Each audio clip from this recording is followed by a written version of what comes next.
문제달인 신혜손입니다. 공무원 한국사 핵심이론 강의 시작하겠습니다. 3.1 운동과 대한민국 임시정부에 대해서예요. 3.1 운동이 발발하게 된 배경으로 국내적으로는요, 일제 무단 통치에 대한 반발이 컸었고요. 일제에 의한 고종 황제의 독살설까지 유포되면서 반일 감정이 고조되었던 탓이었어요. 국외적으로는 1차 세계대전 후에 윌슨이 제창한 민족 자결주의인데요. 이 민족 자결주의라는 의미는요, 한 민족의 운명은 민족 스스로가 결정해야 된다는 것이에요. 이런 민족 자결주의에 따라서 이 한국민들이 독립에 대한 기대가 컸었다는 얘기죠. 하지만 민족 자결주의는 승전국에만 해당되는 것으로서요, 이 대한민국하고는 관련이 없었어요. 레닌의 식민지, 반식민지, 약소 민족에 대한 지원 약속도 있었고요. 상하이에 있었던 신한청년단에서는 김규식을 파리 강화회의에 파견하는데요. 이 파리 강화회의는요, 1차 세계대전 후에 전후 문제 처리를 놓고 열린 회의였었단 말이에요. 김규식은 이 파리 강화회의에 입장하지 못해요. 정식 대표가 아니라는 이유에서예요. 그래서 김규식이 상해에 있는 애국지사들에게 정부 수립을 촉구하게 됐던 것이에요. 도쿄에 있었던 조선청년 독립단은 유학생들이 중심이 된 단체인데요. 2월 8일 독립선언을 하게 돼요. 3.1운동의 1단계는요. 민족대표 33인 중 29명이 태화관에서 3.1 독립선언서를 낭독한 후에 자수한 거고, 그 이후에 학생들을 중심으로 탑골 공원에서 비폭력 만세 시위를 전개했던 것이 1단계인데요. 이 민족대표 33인들이요, 3.1 독립선언을 낭독한 후에 자수했다라는 이 항목이, 이 내용이 마음에 들지 않아요. 자수라는 거는 자신의 범죄 사실을 스스로 인정한다는 개념인데 이게 참 마음에 안 드는 내용이에요. 여하튼 2단계는 전국 주요 도시로 확대되어지고요, 상인과 노동자가 합세하네요. 3단계는요, 농촌 지역으로 확대되어지는데요. 당시 조선의 농촌은요, 토지 조사 사업으로 인해서 피폐된 상황이었단 말이에요. 가뜩이나 반일 감정이 뜨거운데 일본 그 제국주의자들이 총칼로 진압을 하니까 여기에 맞서서 이 조선 농부들도 폭력적 양상을 보이게 됐던 것이에요. 당연한 것이죠. 무장 강도들이 총칼로 무장을 했으면 우리도 삽이나 꽃갱이라도 무장을 해야 되는 거죠. 최소한. 4단계는 국외로 확산되어지는 단계를 4단계라고 해요. 일제의 무력 진압이 있었고요. 화성 제암리 사건이 대표적인데요. 제암리에 사는 이 마을 주민들을 교회로 몰아넣고 불을 질러서 이렇게 학살하게 하는 그런 내용이에요. 결과적으로 일제의 통치 방식의 변화가 있게 되어 무단 통치에서 문화 통치로 바뀌게 되는데, 말은 부드러워진 것 같지만 오히려 더 교활하고 악랄한 통치 형태가 문화 통치식이에요. 대한민국 임시정부 수립의 계기가 됐네요.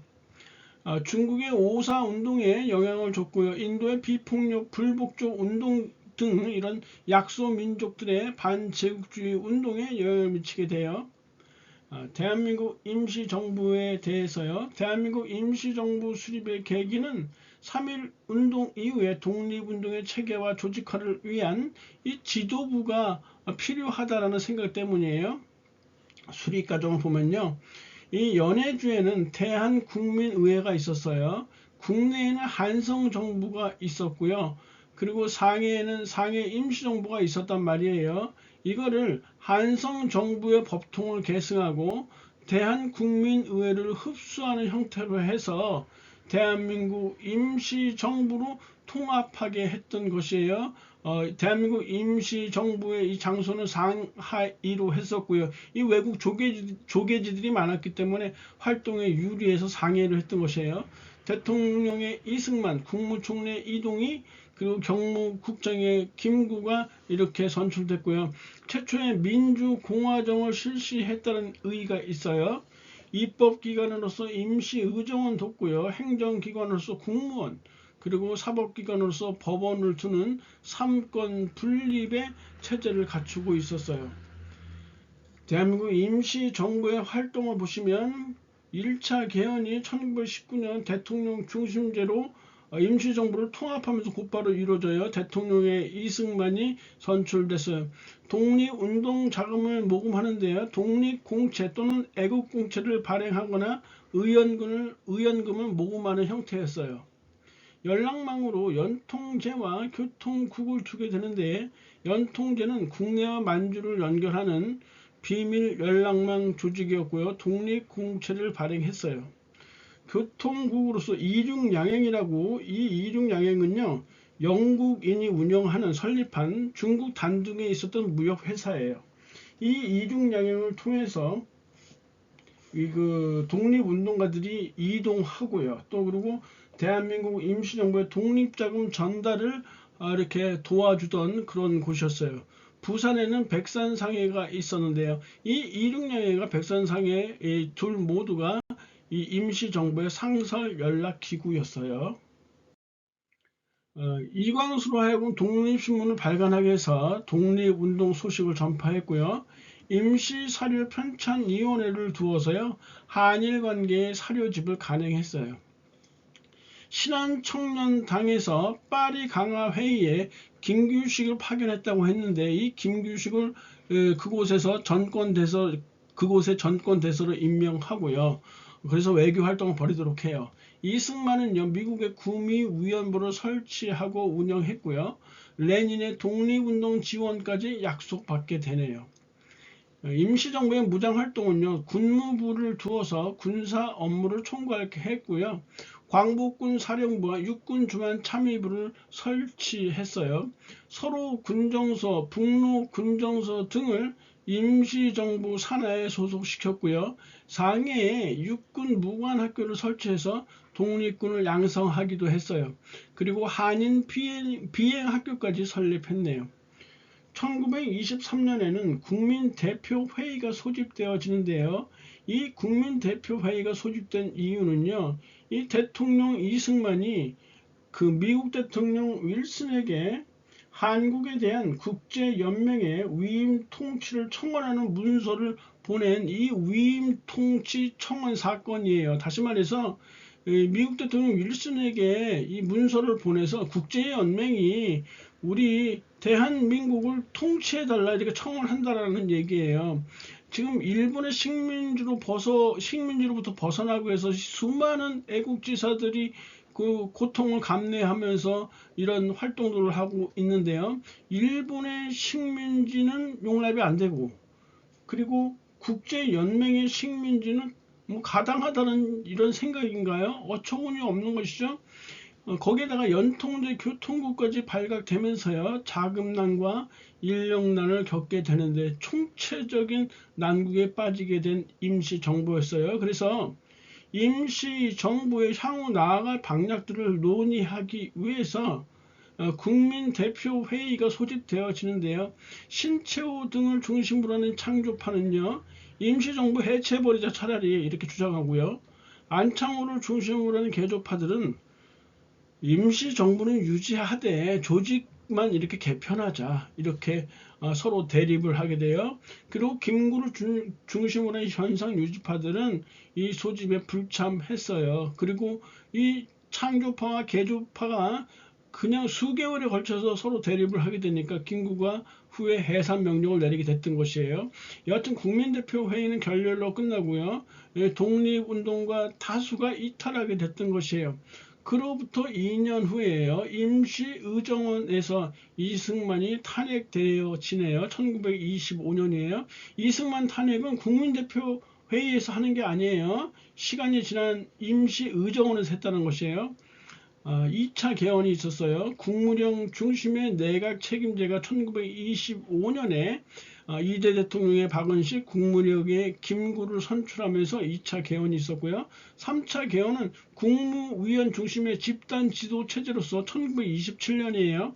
활력을 모색했지만 성과를 이루지는 못해요. 한인 애국단이 조직이 됐어요. 31년도에요. 그리고 이 한인 애국단 소속의 이봉창이 32년 1월 8일에 일본 왕을 저격하려는 시도를 했지만 실패하게 되고요.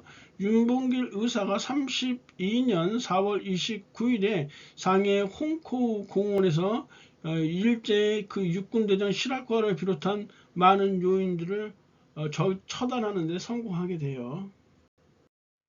대한민국 임시정부는요, 윤봉길 의사의 상해 의거 이후에 일본군을 피해서 8년간 이동하게 돼요. 이 상해에서 항저우, 전장, 창사, 광저우 등을 쭉 거쳐서 마침내 1940년 충칭에 안착하게 됐던 것이에요. 충칭으로 안착한 후에 4차 개헌을 해요. 주석 중심제로 개편했죠. 김구를 주석으로 선출했어요. 1940년 5월에 한국 독립당을 창당하게 되는데요. 한국국민당을 1935년에 창당했던 김구, 그리고 한국독립당의 조소왕, 그리고 조선혁명당의 지청천이 통합해서요. 한국독립당으로 40년 5월에 창당하게 됐던 것이에요. 1940년 9월에는 한국광복군이 창설되는데요.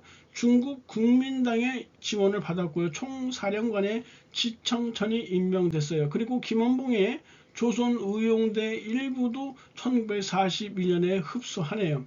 대한민국 임시정부의 건국 강령이 1941년에 발표되어지는데요. 조소왕의 삼균주의가 반영됐어요. 조소왕의 삼균주의는요, 중국 신해 혁명의 그 순원이 제시했던 삼민주의를 바탕으로 한 정치 사상이에요.